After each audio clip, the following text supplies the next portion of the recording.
David Benyachak, your building capacity coach, here with a challenge to leaders out there.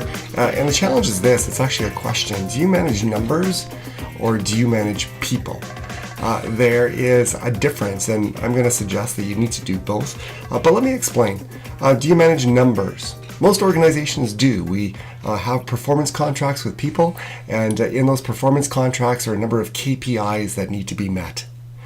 So you need to sell X amount of units this year, or you need X amount of margin per unit, or total margin for your region, or we have all of those. And you know what? They're good. KPIs are good because it creates an environment where there are clear expectations and clear consequences. So you're measured and you're evaluated, and perhaps bonuses right on, and it matters. And what that does is it actually gets people off of their behinds. It gets me off of my behind, and it has me do my best to accomplish those particular goals. I think that's really, really good. Environments influence behavior, and a KPI environment gives people a clear target and incentive to reach that target. Now here's the scoop. When I say, do you manage people? To reach those targets and to reach those numbers, there are certain behaviors that need to be involved. If you are a salesperson, there are certain behaviors that bring on success. If you're an accountant, there are certain behaviors that bring on success. Here's my passion. Most companies just train for behaviors, but they don't create an environment that influences behaviors. And I love that you train for behaviors because that's what I do. But the reason I do building capacity workshops is because so often the training goes for naught because the environment they go back to kills it. Here's about results. Here's the scoop.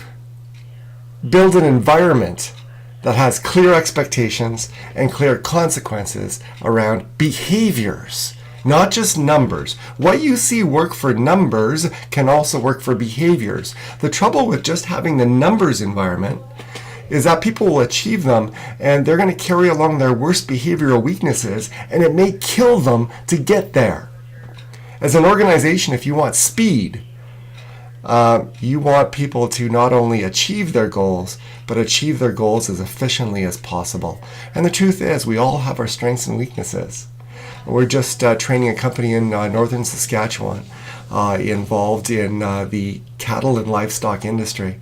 And here's what they realized is that each of them had goals on a personal level. One person wanted to be more assertive. Another person had trouble communicating with parts of their team. Another person had those things.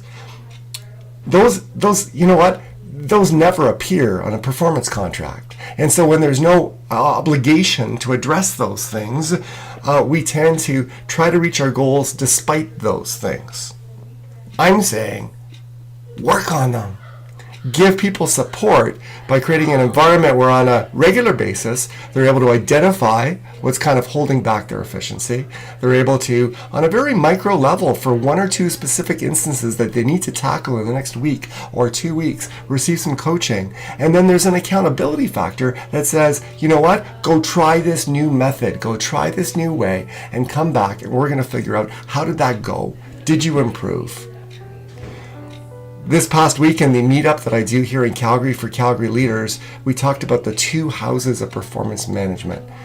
As a performance management specialist, I'm excited when those 2 coexist side by side. So here's my advice for you today. Just as you manage numbers through your performance contracts, can you set up a system that helps you manage people? Because the growth that you see, you're going to love. David Benyachak, your building capacity coach. Have yourself a great day. Talk soon.